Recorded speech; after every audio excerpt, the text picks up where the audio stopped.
പണക്കാരനാകാൻ വെറും ദിക്ർ മാത്രം മതിയാവില്ല. ദിക്ർ, ദുആ, പരിശ്രമം, ഹലാലായ മാർഗങ്ങൾ ഇതൊക്കെയാണ് യഥാർത്ഥ സമ്പത്ത് നേടാനുള്ള വഴി. ഇസ്ലാമിൽ സമ്പത്ത് അള്ളാഹുവിൻ്റെ വലിയ ഒരു അനുഗ്രഹമാണ്. അതിനായി നമുക്ക് ചൊല്ലാവുന്ന ദിക്റുകളും ദുആകളുമാണ് ഇവിടെ ഈ വീഡിയോയിലൂടെ നിങ്ങൾക്ക് മുമ്പിൽ പറയാൻ ഉദ്ദേശിക്കുന്നത്. ഒന്നാമതായി ഇസ്തിഗ്ഫാർ. ഇസ്തിഗ്ഫാർ എന്ന് പറഞ്ഞു കഴിഞ്ഞാൽ അസ്തഗ്ഫിറുല്ലാഹൽ അലീം എന്നുള്ളതാണ് ചുരുങ്ങിയ ഇസ്തിഗ്ഫാർ.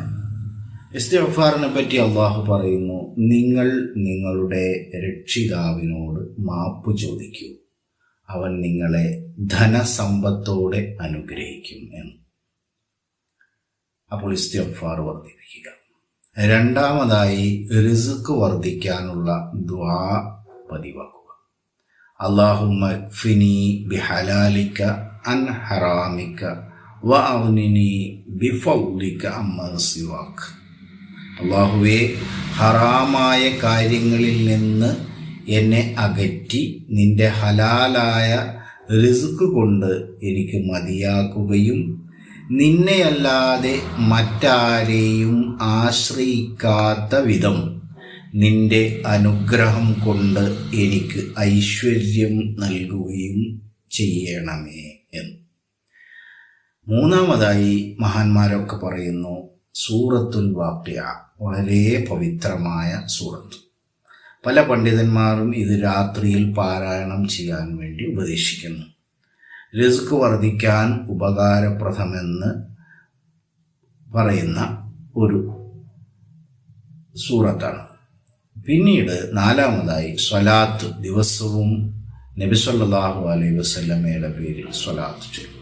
സ്വലാത്തുകൾ വർദ്ധിപ്പിക്കുക, അത് ബർക്കത്ത് ഉണ്ടാകും, നല്ലതാണ്. പിന്നെ തവക്കുലാണ് അഞ്ചാമതായി. തവക്കുലിൻ്റെ കൂടെ പരിശ്രമവും.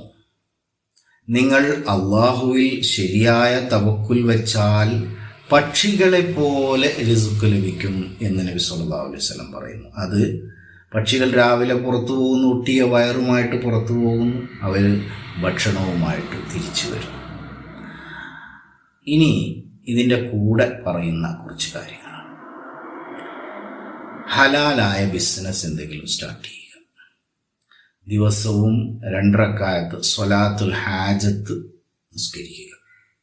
സ്വദഖ നൽകുക, കുറച്ചെങ്കിലും. ഫജർ, അതായത് സുബഹി നിസ്കാരത്തിന് ശേഷം ദുആ ചെയ്യുക. ഈ വീഡിയോ കണ്ട് ഇഷ്ടപ്പെട്ടാൽ ലൈക്കും ഷെയറും സബ്സ്ക്രൈബും ചെയ്യുക. Thank you for watching.